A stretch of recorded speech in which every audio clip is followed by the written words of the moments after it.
በኮሎራዶ በሚገኝ የፌዴራል እስር ቤት ውስጥ ሬ ዘበኞቹን እየተመለከተ ከመጽሐፍ ቅዱሱ አንድ ገጽ እያቃጠለ በአመዱን ግድግዳ ላይ ይስላል። በዚያኑ ሰዓትም አብሮት የሚኖረው እስረኛ ነገ ግቢ ውስጥ ሬን ለማጥቃት አንድ እስረኛ እንዳቀደ ያሳውቀዋል። ጊዜው ሲደርስ ሬ መጀመሪያ ያጠቃና በፍጥነት ሁለቱን እስረኞች ይቆጣጠራል።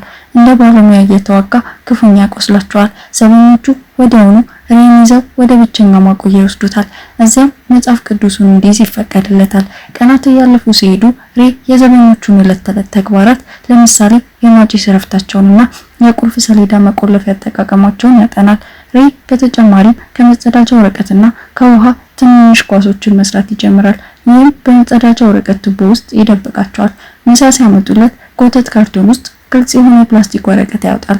አንድ ቀን ከሰዓት በኋላ ሬ አንድን ዘበኛ ሰዓት ይጠይቃል። ከዚያም ለራሱ መቅጠር ይጀምራል። ውጪ ላይ አንዲት ምስጢራዊ ሴት በእስር ቤቱ የመኪና ማቆሚያ ቦታ ላይ ትታ ትሄድና በመቆጣጠሪያ መኪና እንዲፈነዳ ታደርጋለች። ሁሉም ዘበኞች እስረኞችን ለማስወጣት ሲሮጡ ሬ ማምለጡን ብቻ ነው የሚያገኙት። የእሳት አደጋ መኪናው እሳቱን ለማጥፋት ሲጣደፍ ሬ የእሳት አደጋ ሰራተኛ መስሎ በላዩ ላይ እንዳለ ያውቃል። ይህም ፍንዳታውን ባመጡት በጓደኞቹ ሃሽና አቢጌል በሚነዳ ተሽከርካሪ ለማምለጥ እድሉን ለመጠቀም ነው።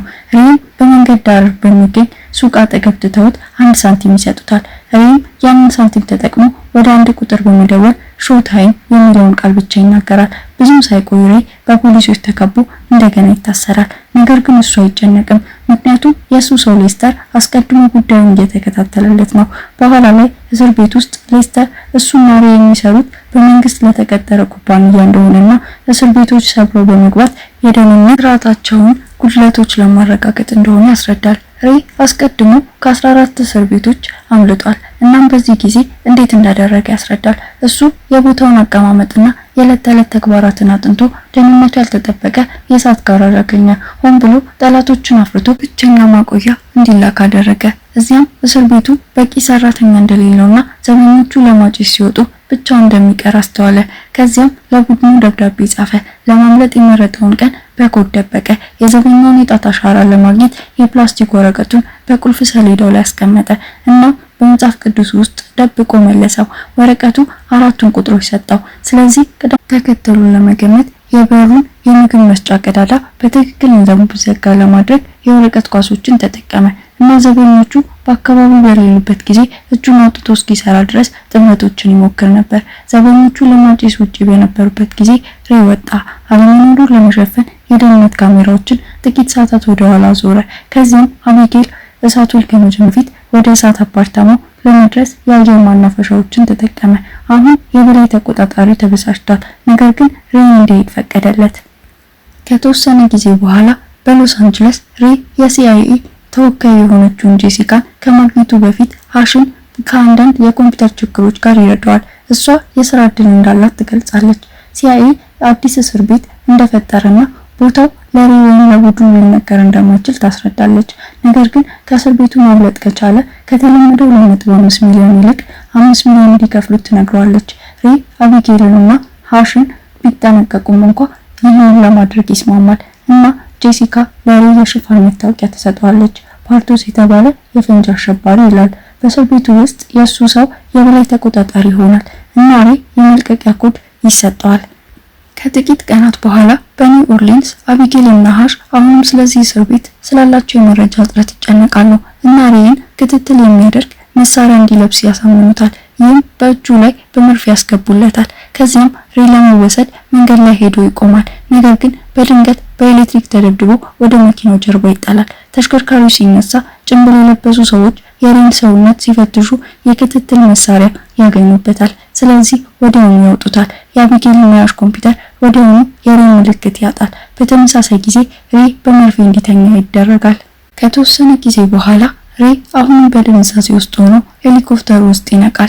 ዘበኛ ድሬክ ሌላ እስረኛ ከመውጋቱና ከሄሊኮፕተሩ ከመወርወሩ በፊት ሲደበድበው ይመለከታል። ከዛም ድሬክ ሬ እንደነቃ አስተውሎ ሰዎች እንደገና እንዲያስተኙት ያዛል። ሬ እንደገና ሲነቃ በመጨረሻ እስር ቤት ውስጥ ነው። ነገር ግን ከዚህ በፊት ካየው ነገር ሁሉ የተለየ ነው። ሁሉም ክፍሎች በአየር ላይ ተንጠለጠሉ ከፕሌክሲ ግላስ የተሰሩ ኩቦች ናቸው እና ዘበኞቹ ማንነታቸውን ለመደበቅ ጥቁር ጭንብል ለብሰዋል። በተጨማሪም እስረኞችን ለመከታተል የሚንቀሳቀስ ካሜራ ያለው ትልቅ ሉል አለ። አሁንም ከነቃ በኋላ ሬ የበላይ ተቆጣጣሪውን ለማየት ይወሰዳል። እሱም ሆብስ የተባለ ሰው ነው። ይህ የነገሩት የበላይ ተቆጣጣሪ ስላልሆነ ተጨንቆ ሬ የመልቀቂያ ኮዱን ይሰጣል። ነገር ግን ሆብስ ምን ማለቱ እንደሆነ አያውቅም። እናም ግድ የለውም።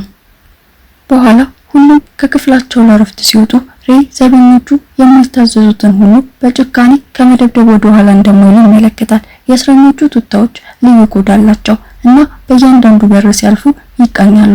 በዚህም ቅጽበት ሆብስ የሬን ውሸት ማንነት ስም በድምጽ ማጉያዎች በኩል ይናገራል። ይህም መገኘቱን እንደማወጅ ያህል ነው። ሌላ ሰው ሲደበድብ ከተመለከተ በኋላ ሬ አዲስ ሰው ለማጥቃት በሚፈልጉ አንዳንድ ጉልበተኞች ይመጡበታል። ነገር ግን ሬ ወዲያውኑ የመሪያቸውን እጅ ሰብሮ በቡጢ ይጥለዋል። ሌሎቹ ምላሽ ከመስጠታቸው በፊት እስረኛ ኤሚል ወደ ኋላ እንዲሉ ይነግራቸዋል። ኤሚል ከሬ ጋር ለመወዳጀት ይሞክራል እና ከሀብታሞች እየሰረቀ ለድሆች ይሰጥን ለነበረው ሀያል ሰው ማንሃይም ይሰራ እንደነበር ያስረዳል። ማንሃይም የሚፈልግ ሰው ነው። ነገር ግን ኤሚል ለሆብስ ምንም ነገር ለመንገር ፈቃደኛ አይደለም። ሆኖም ሬ ስለ ኤሚል ታሪክ ግድ የለውም።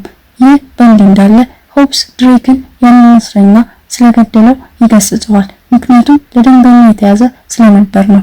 ይህም እዚህ ያሉ ብዙ ሰዎች ወንጀለኞች እንዳልሆኑና በአንድ ሰው መጥፎ ጎን ላይ እንደገቡ ያሳያል። በተጨማሪም ሬ የጻፈውን መጽሐፍ እንደያዘ ይታወቃል። በቀሪው ቀን ሬ የእስር ቤቱን አቀማመጥና የእስረኞችን ባህሪ ማጥናቱን ይቀጥላል። ምሳሌ የሙስሊም እስረኞች ጀንበር ስትጠልቅ በአይኑ እንኳ መስገዳቸውን እንደቀጠሉ ማስተዋሉ። ኤሚል ሬ ሁሉንም ነገር እንደሚመለከት አስተውሎ ለጥቅም መሄድ እንዳለበት ሰው እሱ እንደሆነ ይጠቁማል። ስለዚህ ሬ ወደ ማግለያ ቦታ መግባት እንዳለበት ያስረዳል። ለመርዳት ጓጉቶ ኤሚል ወዲያውኑ በቡጢ መጥቶ እንዲወድቅ ያደርገዋል። ነገር ግን ሬ መልሶ ሲመታው ኤሚል ይስቃል። ከዚያም ሬ በበለጠ በኃይል መምታት ይጀምራል እና ዘበኞቹ ሬንና ኤሚልን ወደ ማግለያ ቦታ ለመጎተት እስኪመጡ ድረስ እውነተኛ ውጊያ ይነሳል። የማግለያ ክፍሎቹ በጎን በኩል የሚያሳውሩ መብራቶች ያላቸው ትናንሽ የብረት ሳጥኖች ናቸው። ይህ እስረኞችን በማይቋቋሙት ሙቀት ይሰቃያሉ። ሬ ስቃዩን ለመቋቋም የተቻለውን ሁሉ ያደርጋል እና ለማምለጥ ሊጠቀምበት የሚችለውን ማንኛውም ነገር ለማግኘት ሳጥኑን ይመረምራል። ከጥቂት ቀናት በኋላ ዶክተሩ ካይሪ የሬን ጤንነት ለመመርመር ይመጣል እና ሬ ከሱ መረጃ ለማግኘት ይሞክራል። ነገር ግን ካይሪ ምንም አይናገርም። ሲወጣ ድሬክ ካይሪን ቀርቦ ስለተነጋገሩት ነገር እንዲናገር ይጠይቃል። ካይሪ ይዋሻል። ይህም ሬ ምናልባት ሕሊና ሊኖረው እንደሚችል ይነግረዋል። ከዚህ በኋላ ኤሚል እና ሬ ወደ አጠቃላይ ቦታ ይመለሳሉ። እዚያም ሬ ጠረጴዛ ላይ ስዕል መስራት ሲጀምር ለኤሚል የብረት ቁራጭ እንደሚያስፈልገው ይነግረዋል። ከረዳው ኤሚልን እንደሚያስወጣው ቃል ይገባለታል። በመቀጠል ኤሚል ከሆብስ ጋር ለመነጋገር ይጠይቅና በመጨረሻ የማንሃይምን ቦታ እንደሚናዘዝ ያስመስላል። ካርታን ለመሳል ወረቀት ይጠይቃል። ነገር ግን በምትኩ በጣም ባለጌ የሆነ ስዕል ይስላል። የተናደደው ሆብስ ሰዎች ኤሚልን እንዲይዙት በማድረግ በውሃ ያሰቃየዋል እና ብዙ ስቃይ ከታገሰ በኋላ ኤሚል እድሉን ተጠቅሞ የብረት የውሃ መውረጃ ሽፋን ይሰርቃል። በኋላ በጋራ ቦታ ኤሚል ሽፋኑን ለሬ ይሰጠዋል። እሱም እውነተኛ ማንነቱንና እዚያ እንዴት እንደደረሰ ይነግረዋል። የአቀማመጡን ሁኔታ በመመልከት ሬ ይህ እስር ቤት ከመሬት በታች እንደተሰራና ከሳጥኑ መፈልፈያ በታች እንዳይመልጥ የሚያስችል ነገር እንዳለ ይገምታል። ቦታው ከመሬት በታች ስለሆነ በአየሩ ውስጥ እርጥበት አለ። ይህም የብረት ሚስማሮች እንዲዝጉ አድርጓል። ስለዚህ ሬ ሚስማሮችን እንዲሰበሩ ለማድረግ የጥርስ ሳሙናና ሙቀት በብረት ሽፋኑ ይጠቀማል። መጀመሪያ እንደገና ወደ ማግለያ መላክ አለባቸው። ስለዚህ ኤሚል ወደ ጃቬድ ቀርቦ እናቱን በመሳደብ ጠብ ይጀምራል። የጃቬድ ሙስሊም ቡድን እሱን ለመከላከል ይመጣል እና አንዳንድ ዳቦ በልብሱ ውስጥ ከደበቀ በኋላ ሬ ውጊያውን ይቀላቀላል። ነገር ግን ዘበኞቹ ሁሉንም በኤሌክትሪክ ከመደብደባቸው በፊት ጥቂት ምቶች ብቻ ነው የሚለዋወጡት። ሁሉም ወደ ሙቀት ሳጥን ውስጥ ከተመለሱ በኋላ ሬ በራሱ አካል የሚያደርገውን እየደበቀ በሚስማሮች ላይ መስራት ይጀምራል። በሙቀቱ ምክንያት መስራት በጣም ከባድ ነው እና እጆቹ መድማት ይጀምራሉ። ስለዚህ በጣም ብዙ ድምጽ በሚያሰማበት ጊዜ ሁሉ ኤሚል ህመሙን በመጮህ ይደብቃል። በመጨረሻ ሁሉንም ሚስማሮች ማስወገድ ችሎ የደህንነት ካሜራውን በዳቦ ሸፍኖ ለኤሚል ምልክት ለመስጠት ግድግዳውን ያንኳኳል። በዚያን ቅጽበት ኤሚል በጀርመንኛ እንደ እብድ ማልቀስና መጮህ ይጀምራል። ይህም የሁሉም ዘበኞች ትኩረት በእሱ ላይ እንዲሆን ያደርጋል። ሬ እድሉን ተጠቅሞ በመጨረሻ መፈልፈያውን ከፍቶ ኮሪደሩ ላይ እስኪደርስ ድረስ በመሰላል መውረድ ይጀምራል። በሩ ተቆልፏል። ስለዚህ ወደ ላይ መውጣት ለመጀመር አንዳንድ ቧንቧዎችን ለመጠቀም ይወስናል። ነገር ግን በአጋጣሚ አንዳንድ ኤሌክትሪክ ገመዶች በመበጠስ ጥቂት ቧንቧዎችን ይሰብራል። ሬይ ሌላ መፈልፈያ እስኪያገኝ ድረስ ይቀጥላል። እሱ ሲከፍተው አስደንጋጭ እውነታውን ያገኛል። ይህ እስር ቤት በውቅያኖስ መካከል ባለ የነዳጅ ታንከር መርከብ ውስጥ ነው። ድንገት በአቅራቢያው አንዳንድ ዘበኞችን ያስተውላል። ስለዚህ በፍጥነት ተደብቆ ወደ መፈልፈያው ተመልሶ ወደ ታች ይወርዳል። የሚፈሰው ውሃ ገፍቶ ይጥለዋል። ነገር ግን ኮሪደሩ በውሃ እየተጥለቀለቀ ስለሆነ በውሃው ውስጥ በሰላም ያርፋል። ሳጥኖቹን ቀስ በቀስ በውሃ ሲጥለቀለቁ የማንቂያ ደውል መጮህ ይጀምራል እና ዘበኞቹ እስረኞቹን ለማግለል ለማውጣት ይጣደፋሉ። ሬይ በተቻለ ፍጥነት ይዋኛል እና በደረጃዎች ላይ ያለውን የውሃ ግፊት ለመቋቋም ብዙ ጥረት ካደረገ በኋላ ዘበኞቹ እሱን ለመውሰድ ከመምጣታቸው በፊት ወደ ሳጥኑ ይመለሳል። ይህ በእንዲህ እንዳለ አቢጌል እና ሃሽ ለሌስተር የጀሲካ ክፍያ እንደታገደ ያሳውቁታል። ነገር ግን ሌስተር አስቀድሞ ከሷ ጋር እንደተነጋገረና ሁሉም ነገር በጥሩ ሁኔታ እየተካሄደ እንደሆነ ይነግራቸዋል። ውሃው ከተስተካከለ በኋላ ሆብስ በሬይ ሳጥን ውስጥ ሚስማሮችን አግኝቶ መጠራጠር ይጀምራል።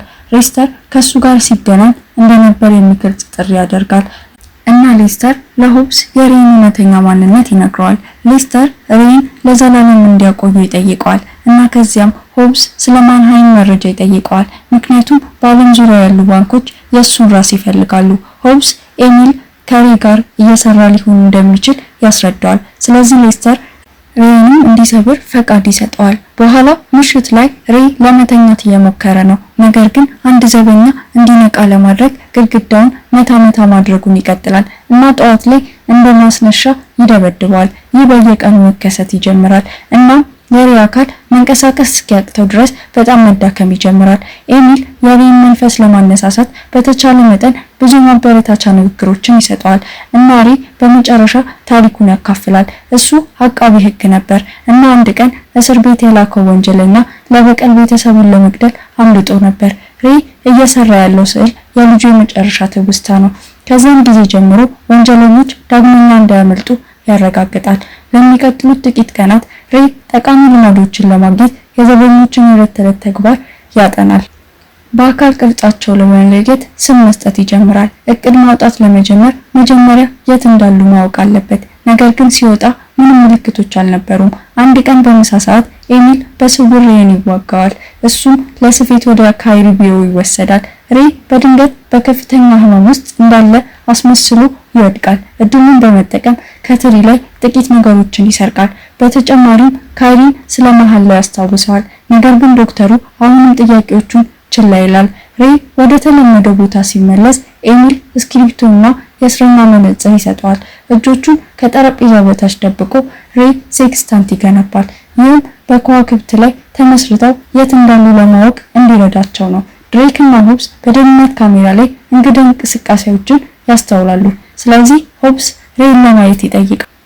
እንደ እድል ሆኖ ወደ አዲስ ክፍል ከመጎተቱ በፊት መሳሪያውን ይደብቃል። እዚያም ሆብስ ማንነቱን እንደሚያውቁ ይነግረዋል እና ይህንን ተቋም ለመንደፍ የእሱን መጽሐፍ እንደተጠቀመ አምኗል። ሆብስ እሱን ለዘላለም እዚያው ለመተው ዝግጁ ነው። ስለዚህ ሬይ ከኤሚሊ ስለ ማንሃይም መረጃ ማግኘት እንደሚችል ዋሽቶ ይናገራል። ከዚያም ሬይ ወደ ተለመደ ቦታ ተመልሶ ለኤሚል ስለ አዲሱ እቅድ ይነግረዋል። በኋላ ሬይ ለሆብስ ብዙ የውሸት መረጃ ሲሰጥ ኤሚሊ ወደ ጃቬድ ቀርቦ ሴክስታንቱን ይሰጠዋል።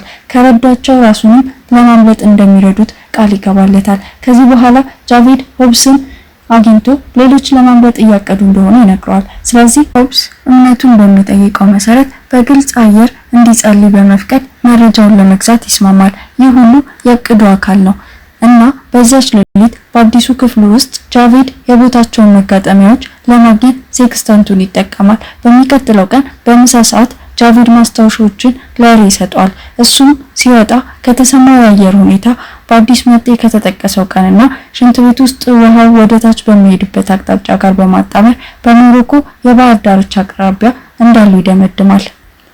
በመቀጠል ሬይ ታሞ ወደ ካይሪ ቢሮ እንዲላክ አንዳንድ የልብስ ዱቄት ይወጣል።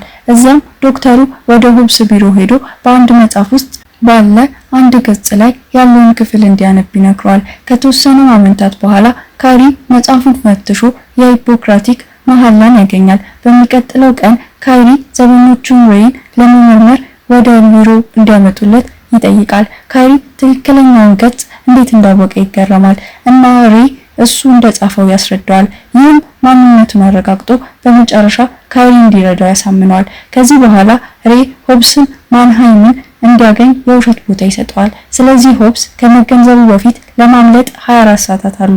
የእቅዱ አካል እንደመሆኑ ጃቬድ ከሆብስ ጋር ተገናኝቶ ስለሚመጣ ማምለጥ ይነግረዋል። ስለዚህ ሆብስ ካሜራዎችን ለመፈተሽ ሲጣደፍ ሬ የክፍሉን ግድግዳ ሲነካ ያስተውላል። የሞርስ ኮድ መሆኑ ተገንዝቧል። በዝውውር ወቅት በብሎክ ሲ ላይ አመጽ ለማስነሳት ስለታቀደ እቅድ መልእክት ያገኛሉ። ይህ በእንዲህ እንዳለ ካይሪ እርዳታ ለመጠየቅ በኮድ የተጻፈ ኢሜል እየላከ ነው። አብዛኞቹ ዘበኞች ወደ ብሎክ ሲ ከተላኩ በኋላ ጃቬድ በተሰበሰቡበት ቦታ ላይ አመጽ ይጀምራል። ይህም ብዙም ሳይቆይ ፍጹም ሁከት ይሆናል። ሆብስ ሰዎቹ በፍጥነት ቦታ እንዲቀይሩ ለማድረግ ሲሞክር ሬ፣ ኤሚሊና ጃቬድ በአካባቢያቸው ያሉትን ጥቂት ዘበኞች በመምታትና በመጣል የጦር መሳሪያዎችን ለመስረቅ ይጣደፋሉ። የሚመጡት ዘበኞች እስረኞችን መቆጣጠር ይጀምራሉ፣ ነገር ግን ጋዝ ቦምብ ይጥላሉ።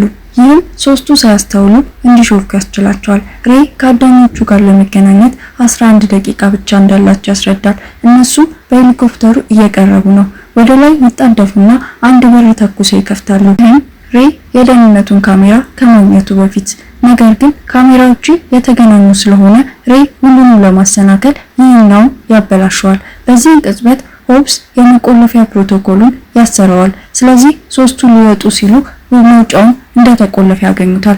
ሶስቱ ሌላ መውጫ ፍለጋ መዞር ይጀምራሉ እና ብዙም ሳይቆይ በከፈቱባቸው ዘበኞች ይከበባሉ። ወዲያውኑ መልሰው ይተኩሳሉ እና በፍጥነት ሁሉም ሰዎችን ይጥላሉ።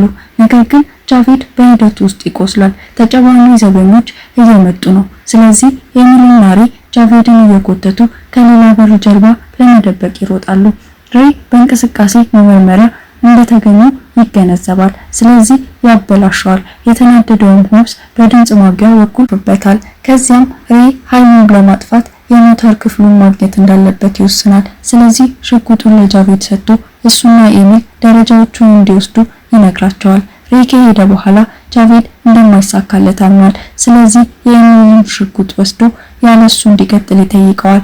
ኤሚል ከሄደ ብዙም ሳይቆይ ጃቬድ በዘበኞቹ ተከቧል እና በተደበቀ ተኳሽ ከመውደቁ በፊት ሁሉንም መተኮሱን በጀግንነት ያረጋግጣል። ሆብስ ያገኘው ጃቬድ ከመገደሉ በፊት የመጨረሻ ቃላቱን ለአምላኩ ይናገራል። ይህ በእንዲህ እንዳለ ድሬክ በሞተር ክፍሉ ውስጥ ሬን ይከተለዋል። ሬ እየዘለለ የድሬክን ጥይቶች ለማስወገድ ይሮጣል። ከዚህም በኋላ ይመጣበታል። በትግሉ ውስጥ ድሬክ ሽጉጡን ያጣል። ነገር ግን ቢላ አውጥቶ የእጅ ለእጅ ውጊያ ያነሳል። ጥቂት ምቶች ከተለዋወጡ በኋላ ድሬክ ሬን ለጥቂት ሰከንዶች ከማነቁ በፊት መምታት ይጀምራል። ስለዚህ ሬ እግሩን ይዞ እሱን በማሸነፍ ውጊያው እንደገና እንዲቀጥል ያደርጋል። ሁለቱም ሰዎች እንደ መሳሪያ ለመጠቀም ጥቂት መሳሪያዎችን ይሰርቃሉ እና ጥቂት ምቶች ከተለዋወጡ በኋላ ሬ ድሬክን ከደረጃው ወደ ታች ገፍቶ ይገድለዋል። ከዚያ በኋላ ሬ ወደ መቆጣጠሪያ ፓነል ይጣደፋል። ቴክኒሻኑን ይዞ በማውጣት የመርከቧን ጄኔሬተሮች ያጠፋል። በመርከቧ ውስጥ ያሉ ሁሉም መብራቶች ይጠፋሉ እና በሮቹ ይከፈታሉ። ይህም ኤሚል እንዲወጣ ያስችለዋል። በዚህ ቅጽበት አንድ ሄሊኮፕተር በመርከቡ ላይ ከመክፈቱ በፊት በረንዳው ላይ ያርፋል። እዚያም ጥቂት ሰዎች ወጥቶ ከዘበኞቹ ጋር የተኩስ ልውውጥ ይጀምራል። ኤሚል ጥይቶቹን እየሸሸ ሲዞር ሄሊኮፕተሩ ጋር ይደርሳል። እዚያም ከወታደሮቹ አንዱ ተመቶ ይወድቃል። አብራሪው መነሳት ይፈልጋል፣ ነገር ግን ኤሚል ሬን እንዲጠብቅ ይጠይቀዋል። ከዚያም ወደ ውጊያው ለመቀላቀል መትረየስ ተቆጣጥሮ በሰኮንዶች ውስጥ በደርዘን የሚቆጠሩ ዘበኞች ይገድላል። በሞተሩ ክፍል ውስጥ ሆብስ ሬን እየፈለገ ነው። እሱም በውሃ ማጠራቀሚያ ውስጥ ተደብቋል። በዚህ ቅጽበት ዘበኞቹ የመርከቧን ስርዓቶች እንደገና ያበራሉ። ስለዚህ ኤሚል ከሰዎቹ ጋር በሄሊኮፕተር ከመሄድ ውጪ ሌላ አማራጭ የለውም። የሬን ማጠራቀሚያ በውሃ መሙላት ይጀምራል። ነገር ግን ከመስጠሙ በፊት ማጠራቀሚያው በራስ ሰር ራሱን አጽድቶ ሬን በውቅያኖስ ይጥለዋል። ወዲያውኑ ወደ ላይ ይዋኛል እና ኤሚል መሰላል ይጥልለታል። ነገር ግን ሲወጣ ሆብስ እና ዘበኞቹ በእነሱ ላይ ተኩስ ይከፍታሉ። ኤሚል ለሬ ሽጉጥ ይሰጠዋል እና ሁለቱም መልሰው ይተኩሳሉ። ኤሚል በትከሻው ላይ እስኪቆስል ድረስ። ሆብስ የሚንቀሳቀስ ኢላማውን ማሳቱን ይቀጥላል እና ሬ እድሉን ተጠቅሞ ብዙ ነዳጅ ታንኮችን በመተኮስ ሆብስን የሚገድል ትልቅ ፍንዳታ ያስከትላል። ከጥቂት ሰዓታት በኋላ ሄሊኮፕተሩ ሁለቱንም በሞሮኮ ባህር ዳርቻ ላይ ጥላቸዋል። እዚያም በጄሲካ ይወሰዳሉ። ኤሚል ማንሃይምን እንደሆነና ጄሲካ ልጁ እንደሆነች ይገለጣል። ስለዚህ አባቷን ከእስር ቤት እንዲያወጣላት ሬን ቀጥረዋለች። በተጨማሪም ሌስተር ቆሻሻ እንደሆነና እሷንም እንደከዳት ታረጋግጣለች። ከተወሰነ ጊዜ በኋላ ሬ ከአቢጌል ጋር እንደገና ይገናኛል። እሷም ስለ ሌስተር መረጃ አግኝታለች። ሬ መውጣት ካልቻለ የእስር ቤት ፕሮግራሙ ዋና ስራ አስፈጻሚ እንዲሆን ቀርቦለት ነበር። አሁን ሌስተር ለማምለጥ እየሞከረ ነው። ነገር ግን አሽ በመኪናው ውስጥ እየጠበቀው ነው እና በፍጥነት አስወጣው። ሌስተር ሲነቃ መኪናው በውቅያኖስ መካከል ባለ መርከብ ላይ ባለ ሳጥን ውስጥ እንዳለ ያገኛል። ቪዲዮውን ከወደዱት ቻናሉን ላይክ ማድረግ እና ሰብስክራይብ ማድረግ አይርሱ። በሚቀጥለው ጊዜ እንገናኛለን።